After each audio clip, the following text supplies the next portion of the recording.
and Rob. We have Peter Kageyama. Peter. Thank you to the I think welcome this to is the just show, Peter. important. You're welcome. Hi. How you doing? I'm going to read this question right off of here. Dr. Richard Florida has a new book out. Tell us about his book. Wow. Oh, just a little Yeah, here quick you go. summary Just of all tell us that. about this little thing here, this ditty. Well, actually, before you do that, according to Dr. Richard Florida, here we go. Don't How start. is the creative economy making where to live the most important decisions of our lives? Yeah. Well, it's an interesting point because most of us think about, the big decisions in life were sort of, what you're going to do and who you're going to do it with. Where, your profession sure. and, Of course. the life partner and all that kind of yeah. stuff. But Richard has actually really taken on an interesting challenge here of looking at the sort of psychology of why we choose places in a very different way. And I give him a lot of credit because this is sort of a step out from what we would typically assume, an economist to be looking at. Sure. And it's a very daring book, but I think he really does a great job with paying it off. Because, fundamentally what he's saying is that, in this age where we can choose to live basically anywhere, we're all very mobile, especially, highly educated, talented people, the world is basically open. So what cities people choose to live in really becomes a very important decision. And it becomes, and it's a lot of stuff that our leaders and our economic development folks are not used to talking about psychology. They're used to talking about tax breaks and, land deals and insurances. And insurance. And how much it costs to live here and how much you buy a house for and all that kind of stuff. Exactly. Rise of the Creative Class was Dr. Richard Florida's first book, right? Or his previous book to this. Yeah, it was the I don't book, know about his first book. Yeah, so those sorry. are tomes that, yeah. But we're talking about two completely different animals in a way here now, aren't you? Well, in some ways, yeah. On the surface, like I said, a lot of people would say, well, he's gone On the into surface, that's into as far as I can psychology. go. No, that's okay.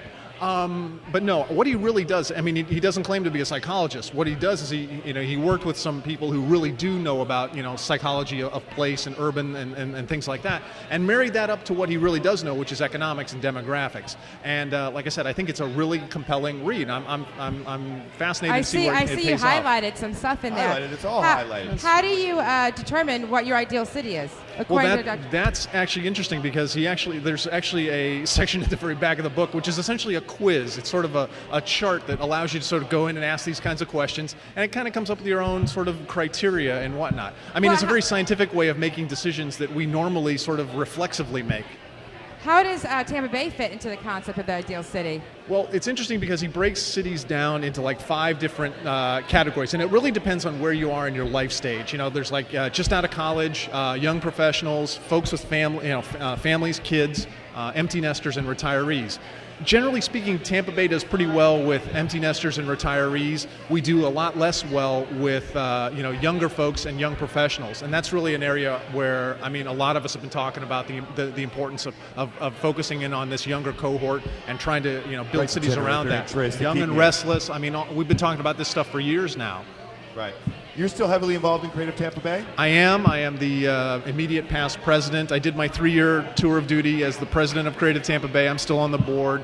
But yeah, Creative Tampa Bay is less of an organization and more of an idea.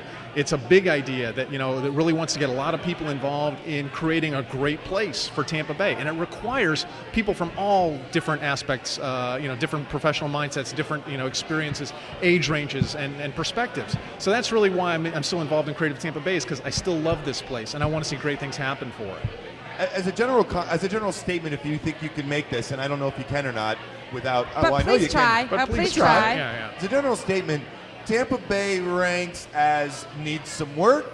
As a general for I'm not talking about empty nesters. I'm not talking about creative people. I'm just talking about as an overall generality. We're a work in progress. I think most of us would agree to that. Clay. But here's the challenge. What he talks about here, and what a lot of other people talked about, is there are truly great places in the world, and there are peaks and valleys. Sure. There are peak places, and there are valleys and whatnot. Tampa Bay is sort of somewhere in the middle. I'd like to think we're on the plus side of that equation. But really where we go, whether we go up or down, is a conscious decision that we all have to make. And Otis was talking about the need for great leadership.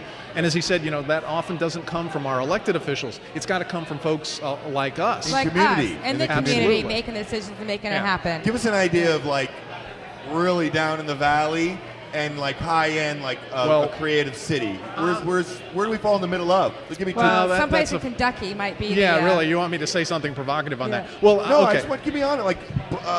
I would say in some ways we do better than average. In other ways, we're still kind of lacking. Certainly, with like Richard would point out, with certain age ranges that tend to skew a little older, we're doing pretty well. With younger folks, and we've talked about this a while, we still have a long way to go to really make this a dynamic place. But who's winning that war? Is that like Austin? Is it Boston? Yeah, Is it? Unfortunately, it's the cities that already have great. The haves become, the rich become richer, the poor become poorer. So the folks, there are only about 10% of all the 10% of all the cities in the U.S. are really attracting people overall. Everyone else is sort of 90%. We're just sort of moving in and out. Yeah, we're sort of. Yeah. But generally speaking, Tampa Bay is still gaining population, so we're still on the plus side of that. But really, we got to focus on getting like really bright, talented people here of every age, and that's really the challenge. And to stay here. Where can people get Dr. Richard Florida's new book? Obviously, Borders, Amazon, and whatnot. But the good news is he's actually appearing here in Tampa Bay again. Creative Tampa Bay helped bring him back here in conjunction with the Tampa Bay Partnership. So any of the folks who are out there who want to hear him is May 22nd at the Ritz-Carlton in Sarasota. He's doing the evening keynote for the Tampa Bay Partnership's Regional Leadership Conference. Tickets are $75, but here's the good part. That includes dinner, the keynote, and a copy of this wonderful book. Peter, go by it. Come on out and see us at the Ritz-Carlton on the 22nd. I think it's a really good time to come and hear Richard again. Is that a Thursday night? It's a Thursday night, Ritz-Carlton, Sarasota. Dinner starts about 6 o'clock. Oh, yeah, you guys will be here. But, well, Peter, I'm hoping that we will... Mosey's opens up on Thursday night. We got to get a break. I'm hoping we can meet Dr. Richard Florida while he's in town. Maybe you can arrange that for us. We'll maybe see do a what quick we can interview do. with him. Maybe we can at least get you guys an interview. How about that? Thank you very much. I You're love very welcome. that.